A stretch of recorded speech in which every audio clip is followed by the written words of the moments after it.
Bismillahirrahmanirrahim. Assalamualaikum warahmatullahi wabarakatuh. Kita lanjut pembahasannya dengan saya Ibu Dwi Novitasari yang biasa dipanggil Ibu Novi. Kita akan lanjutkan membahas tipe yang keempat, yaitu hepatitis D. Infeksi hepatitis D ini erat hubungannya dengan infeksi hepatitis B. Infeksi hepatitis D banyak ditemukan pada kasus infeksi hepatitis B kronik.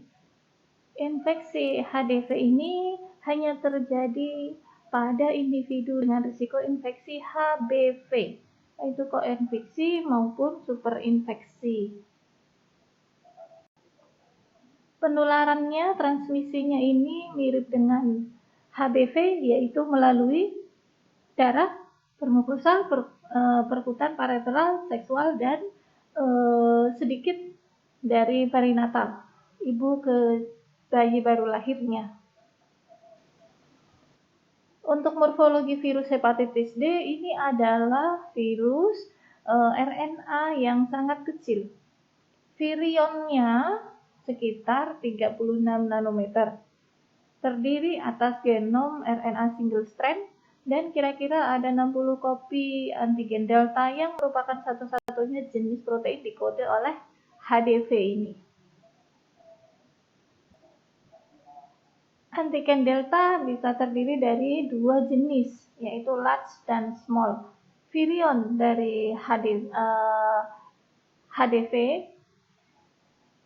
hepatitis D virus, ini mempunyai kapsul terdiri atas protein yang dihasilkan dari HBD. Dinding luar tersebut terdiri atas lipid dan seluruh komponen dari HBsAg. Komponen HBsAg ini tidak mempengaruhi replikasi dari virus hepatitis D. Komponen HBsAg yang mendominasi adalah small HBsAg. Ini kira-kira terdiri 90%-nya. Proporsi ini tentu sangat berbeda dengan proporsi yang terdapat pada virus hepatitis B. Selain menjadi komponen utama dari dinding virus, HBsAg juga diperlukan untuk transmisi, untuk penularan, agar bisa masuk ke sel hepatosit. HBsAg akan melindungi virion dari HDV, tetapi secara langsung tidak mempengaruhi replikasinya. Replikasi tetap utamanya dari protein di dalam selnya, juga RNA single strand-nya. Jadi HBsAg ini digunakan untuk transmisi, proses masuknya HDV ke hepatosit. Mekanisme perjalanan penyakit hepatitis D ini nyaris kerusakan sel-sel hati akibat infeksi hepatitis D ini belum jelas. Kemungkinan virus hepatitis D memiliki kemampuan sitopapik langsung terhadap hepatosit, jadi bisa melisiskan sel hepatosit. Replikasi genom hepatitis D virus justru dapat menghalangi pertumbuhan sel, karena replikasinya memerlukan enzim yang diambil dari sel inang, sel hepatositnya. Diduga kerusakan hepatosit pada kasus hepatitis D akut terjadi akibat jumlah HDSAG-nya ini antigen hepatitis D yang berlebihan di sel hepatosit.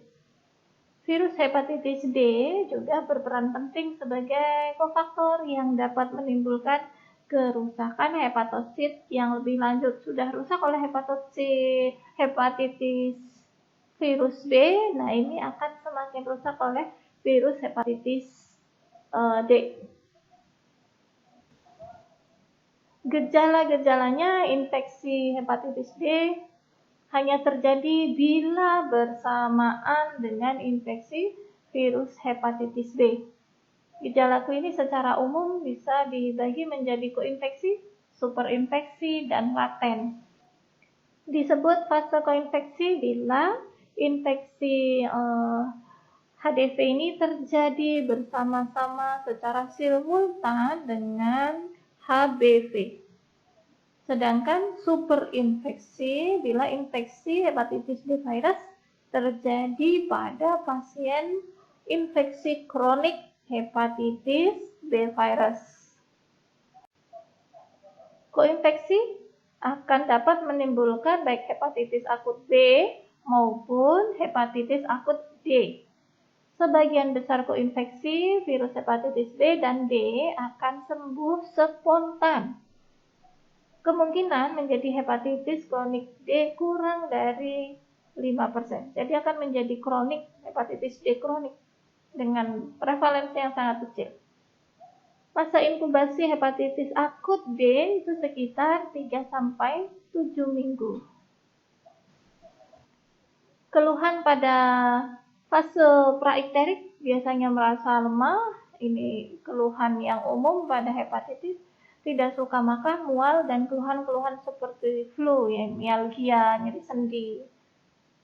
Fase ikterik ditandai dengan feses yang pudar, kemudian urin berwarna gelap, dan bilirubin serum yang meningkat.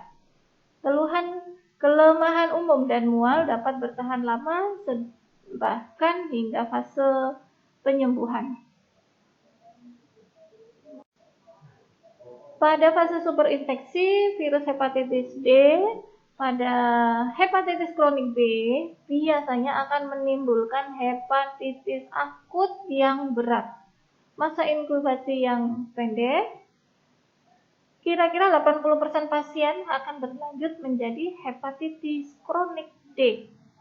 Hepatitis kronik D ini akibat superinfeksi biasanya berat, progresif, dan sering berlanjut menjadi serosis hati. Terjadi kerusakan pada jaringan parenkim hati. Untuk diagnosis hepatitis D, infeksi HDV ini dapat terjadi bila bersama-sama dengan infeksi HBV. Pada masa inkubasi, ya, koinfeksi dari virus hepatitis B dan D dapat dijumpai adanya HBsAg, HBeAg, serta DNA HVB-nya. Imunoglobulin M antivirus hepatitis D, RNA virus hepatitis D, dan HDAg antigen dari virus hepatitis D, serta anti HBC akan terdeteksi bila penyakit tersebut berlanjut. Jadi ini dilakukan dengan pemeriksaan lab darah. Anti-HDV akan terdeteksi pada akhir masa akut dan kemudian akan menurun titernya setelah penyakitnya membaik. Semua petanda replikasi virus baik B maupun D akan menghilang pada masa penyembuhan.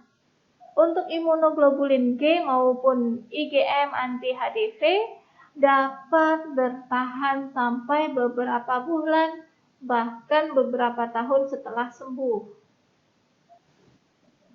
Kondisi superinfeksi virus hepatitis D dan B ini memberikan tanda viremia. Viremia yaitu terdeteksinya virus HDV di plasma, yaitu RNA dari HDV dan HVD antigen selama fase preakut dapat terdeteksi.